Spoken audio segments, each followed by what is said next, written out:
Hello, Bob LeMin for LCTV. Happy to be here at Brandywine River Museum of Art in historic Chaddsford, PA. Today, we're with the designer and creator of the Brandywine Riverway Railroad, Stephen Clark. Hi, Stephen. Oh, hello. I'm glad you could make it. Good to see you again. I know you're a fixture here during the Christmas season for Brandywine Christmas. Fixture. That's why I'm a fixture. Tell us how this all got started way back when. Well, when the museum first started, I worked here in another capacity. And they wanted someone who could take over the trains when the two fellows who used to do it retired. So I took over the trains 38 years ago now. Wow. And rebuilt the layout and keeping it running. And it's ever since picked up a few good men to help, and women too, I should say. Very good. And we keep it running all during the holidays, where we hope overwhelming crowds. Especially on the weekends. You're open 7 days a week? On the weekends, yes. We're here every day but Christmas Day. Very good. And we have extended hours until 9 o'clock on Thursdays. That's good to know, because I know it does get crowded, having been here before. I understand this started way back in 1972. Well, the museum needed some way of getting people in to visit the museum during the holidays. And a Christmas exhibit with the dolls of Anne Wyeth McCoy, and also the trains was a way of, because of association, getting people in to see the exhibits and getting people in to see the museum itself. And it's a great attraction for kids of all ages. We hope so. I'm running it for the grandchildren of children who came when I first began doing it. And what sparked your interest way back when you were a wee lad with model railroading? I always liked trains well enough. It wasn't a particular hobby of mine. I liked taking things apart and putting them together to avoid being thrashed. So that was important. Oh. By older brothers? No, or by parents. No, I'm just teasing. They never were that bad. Okay. How long does it take you and your crew to put this together every year and get it set up? We moved into the gallery last Saturday and began running this past Friday morning. Wow. So we're given 6 days. And you go 7 days a week now through January the 3rd, I believe. January 3rd. Yeah. Very good. And it's running well, as you can see, for the moment. And I see one of the longer trains has over 100 cars on it. The long train. 122. Okay. And you have some models that depict the Strasburg Railroad, yes, which our viewers in Lancaster will fondly recall. They'll see it on the film. Right. And tell us about why it's an O-gauge layout. All right. The first years the museum had trains at all, they had a local hobby club, and they modeled in HO, half the size of this. And one of the comments was nobody could see it. Too small, yeah. So this is a reliable size. It's pretty easy to get stuff to run on this track, as opposed to, let's say, S-gauge American Flyer, which is a bit smaller, or standard gauge, which is a lot larger. Okay. So this is a good size. And O-gauge is perfect, especially for the little ones. Right. And children can see it. And if they handle it by mistake, if they break through the lines and somehow get through, they can't do too much damage. That's important too. Well, it's a great tradition, and I thank you for your years of service, and thanks for taking time to chat for us today. I just hope everybody has a Merry Christmas and a Happy New Year, and they come to see the trains in the meantime. Thank you, Stephen. For LCTV, I'm Bob LeMin. Here with Christine Podmaninsky, curator of the N.C. Wyeth collection for the Brandywine River Museum of Art. Christine, tell us about this N.C. Wyeth illustration of Treasure Island.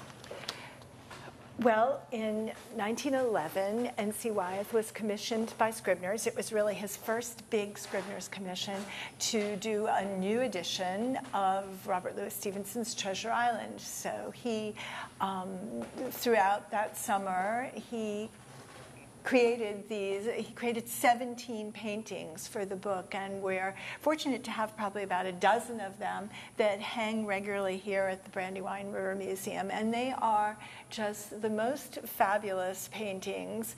You stand in front of them and just cannot believe that this man's imagination, he was able to pull these pirates, these situations out of his imagination and commit them to these canvases, which are really large canvases. They're more or less, I think, probably about 36 by 42 or so inches. The illustrations in the book itself were probably only about 9 inches high, 8 inches high maybe, and 7 inches wide. So when you figure that for those really tiny illustrations, he did these incredibly large and dramatic, colorful paintings, they really are something to see in person, I think. Although they were not painted to be seen in person, they were, of course, painted to be seen in the book. And the fact that they are so famous, so iconic, really tells you about the power of the paintings, how they could be reduced from such a large size to a small size, and still retain all that drama and power that N.C. Wyeth put into them. Would you say that the Treasure Island Commission kind of made N.C. Wyeth's career, gave him the financial backing to move to Chadds Ford and establish himself? He actually already lived in Chadds Ford. These paintings were done in a studio sort of across Route 1 here in town, though.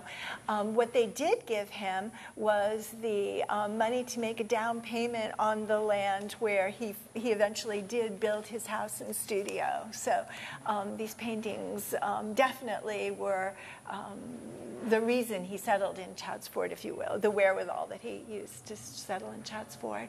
And the paintings are part of the museum's permanent collection, and they are often on display here. Correct. The Treasure Island paintings, about half of them belong to the Wyeth family, and half of them belong to the museum, and they are pretty much on display here all the time. And it was a nice idea to dovetail this with Brandywine Christmas. Yeah, yes. Generally, visitors to the museum at Christmas time do not get to see a full gallery of N.C. Wyeth's paintings. Because of other things going on, we generally have abbreviated his work to maybe just 6 or 8 paintings. But this year we decided what a gift to give our visitors is a whole gallery of N.C. Wyeth paintings. And you know, I think these are paintings that appeal to people of all ages. Of course, Christmas is family time at the Brandywine River Museum, and for families with children, these are great paintings to look at. Even if the children don't know the stories, they can make up their own stories. These paintings are just, they are fodder for the imagination. And the books are for sale in the bookstore. The books are for sale in the bookstore, and then they're also here in the gallery. One can sit and look at them as well. So. Christine, tell us what we're looking at in this corner of the gallery. Well, first of all, we're looking at a self-portrait of N.C. Wyeth, which is a very, again, dramatic self-portrait with the raking light coming in and a dark background. And of course, the light does hit not only one side of his face, but he accentuates his, the paint cup and the brushes that he's holding in his hand. It's just the platonic conception, if you will, of a portrait of an artist. And then next to it, we have an enlargement of an archival photograph that we own showing N.C. Wyeth coming down from his studio. This would be his normal commute, if you will, maybe 50 yards or so down a walkway, and then down a little flight of stairs to his house on his property.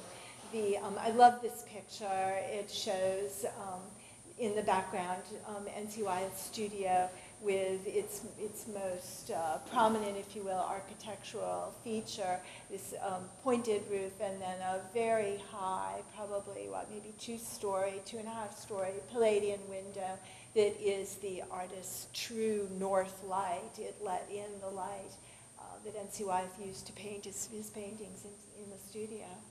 And the studio is maintained and exists very much in the state it did when N.C. Wyeth worked there. Yes, yes, we have tried very hard to make it look as it looked at about 1945, at about his death. Bob LeMin for LCTV, here again in Chadds Ford. Today I'm with Donna Gormel, who is Director of Volunteers and Special Events at Brandywine River Museum. Donna is going to talk to us about one of the traditions of Brandywine Christmas, which is the annual critter sale. That's correct. Hi, welcome. So nice to have you here today. Thanks. Critters have been an important part of the Brandywine Museum for 4 decades. We started in 1971 when we opened our doors. Our chairman of the board said to 2 of our volunteers, decorate a natural tree. We are first known as the Brandywine Conservancy and concerned about environmental issues. So he felt that doing a tree out of natural materials would support the Brandywine Conservancy. So those 2 volunteers trotted off and to the woods and the fields in Chadds Ford and in their gardens and collected materials in their raw state. So they collected pine cones and grasses and teasel and hung them on a tree. And that was our first natural tree. Following that, the next year, mice and ducks and owls and squirrels started to appear. So it has grown significantly over the last 4 decades. Today, there are over 150 volunteers making critters nearly year-round. They start in March and they work through December, and all of their efforts go to decorating the museum for the holidays. We did that last Monday, and for our annual critter sale. And that will be the first weekend in December, and then we will be selling critters through the run of the Christmas exhibition in the museum shop. I understand there's about 10,000 ornaments that would be available There for critters. There are. We will be setting up this week for our weekend sale, but there are 10,000, probably over 10,000 ornaments for the sale. Different themes, reindeer, seasonal themes, woodland themes, tally-ho, horse racing. One of our new themes this year is Sounds of the Season. So there are critters that are musical, whether it's musical notes or it's choirs or cello players or harpists. There's a wide variety and something for everybody to enjoy, to see when they come to the museum. And the imagination and creativity of the group is just phenomenal. They work tirelessly through the year and collecting the materials, drying them, preparing them, and then creating works of art. We're standing in front of Storybook Tree right now that features a lot of characters from A Christmas Carol.